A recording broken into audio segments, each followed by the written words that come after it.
All right. So, if you don't mind me asking, how old are you? 53. 53.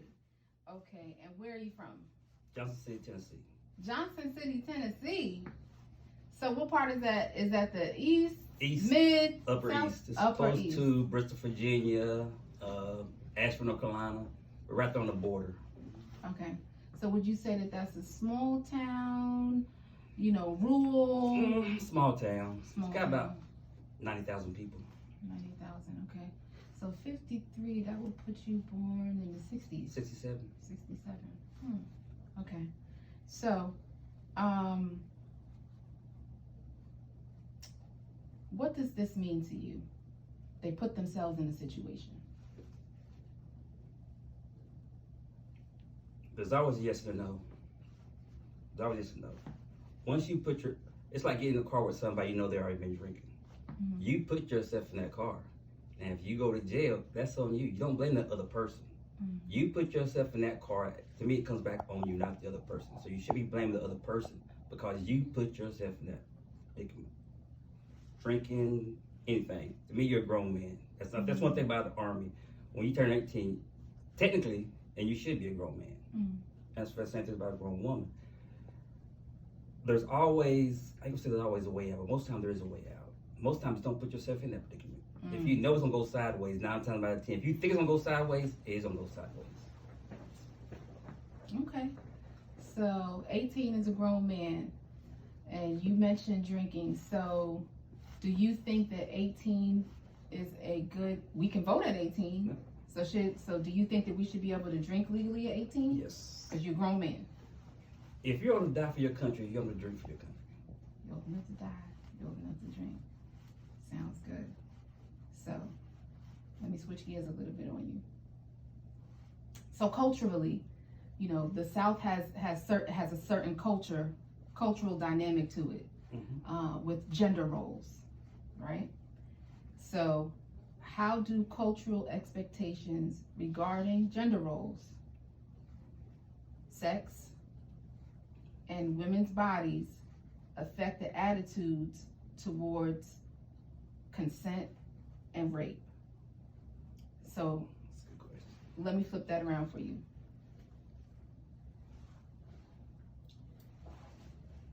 Do you think that the women's role is being from the South, right? Because you know the South has their own traditions.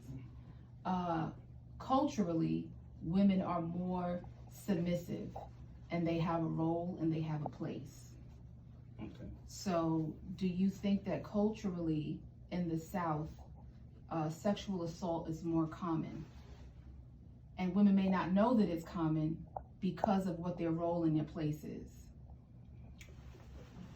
That's good. I would say early in life, yes, women were more submissive, but when as far as a black man, we lost it a lot. I say probably 10 years ago, we lost that respect.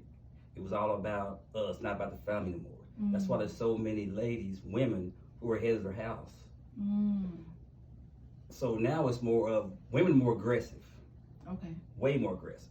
It used to be before you had to go to a club and talk to a woman. Now it's nothing like that. They come up to you. You get more sexually harassed by women nowadays than you do by men in the military. Women have no filter. So what does that sexual harassment mean? What does that look like to you from a woman now? What does that aggressiveness look like to you? Okay, you're working out. You look good. Let's go work out. Can I call you? Let's go have a drink. That's something we used to do. Now, it's just common. It's just a common So thing. does it feel strange to you? Does it feel like that's not attractive? No, it's not attractive at all. It's not attractive. I'm still an old school guy. I still love being the one to do the flowers. That's just who I am. That's the way I was raised. Chivalry. But now it's more of a cultural. Women want more rights. I got it.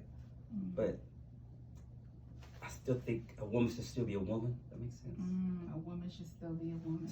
It's nothing like just a nice woman, not just a yakety yak and always gotta prove themselves. Okay. So what do you talked about the aggressiveness of women in today's in the contemporary culture. So, what do boundaries look like now? How do you recognize the boundaries? How do you know when a woman is not feeling you, or what are those signs? What are There's those always boundaries? a look. You'll get the look. You can Get tell the the look. flirtatious ones. You can tell the ones who ain't got time. But that comes with growing up. Mm. You have to know the person you work with, the person you talk to. You can't come up and talk to a person and start throwing lines. Oh yeah. So So you have to feel a person out if you want to go that route. If that makes sense. So there are always lines. Like I said, you put yourself in that predicament. You can tell if a person really likes you or not. If they just being nice. One thing, you have to touch a person anyway. And I know it's not just talking and not just touching, but like I said, if you're grown, you can tell. Mhm. You can just tell. You can tell. You can read the tea leaves. Yes. So, do you have children? 4 4. boys. How old are they? 30, 27, 14, and 9. 30, 27, 14, and 9. And you said they're boys? All boys. So Boys. that's a huge age range. Yes. And with your age and your cultural background, how did the dating conversations go? How did you train your 30-year-old in dating? What did that conversation sound like? And when a woman says no, she means no, or how did you train and teach them how to, them meaning the 30 and the 27-year-old, how to recognize the signs and the sexual boundaries, different from what you tell your 14-year-old, because we're dealing in different times, right? That's easy. Different times. So what If did that sound If like? you won't do it in front of your mama and your grandmama, don't do it. Mhm. It's always about respect. Somebody's looking at you, son, Okay. and it's gonna come to light. So Mhm. whatever you do, it's not just sex. Whatever you do, if you want to do it in front of your mama or your grandmother, don't do it. It's just not worth it. Mhm. It's just not. You know how you was raised. You was raised as a man. One Mhm. thing. That's the one thing can't nobody take from you. They can't take your name. Mhm. Always respect yourself. Respect your name. Everything will be gravy. That's what I always tell them. Wow. That's profound. That's clear across the board. Clear across the board. Clear across the board. Don't change. No. You got. That's the only thing you have in this life. You can have all the doctorates, all that other crap. The one thing can't nobody take from you is your name. Period. Everything else is irrelevant. Everything else is a given. Everything is like a gift. But your name is your name. Mm. So this is. I teach my other sons the same thing. All you got is that. That's it. And there's no do-overs. You only got one life. You got one life. Mm. I don't believe in that reincarnation. We ain't Tupac. Quite just Lord. said that. Oops. You mixed Oh that. my gosh. Okay, well, thank you so much for your Okay. time. I appreciate you. And I'll be visiting you again. Okay. All right. Thank you.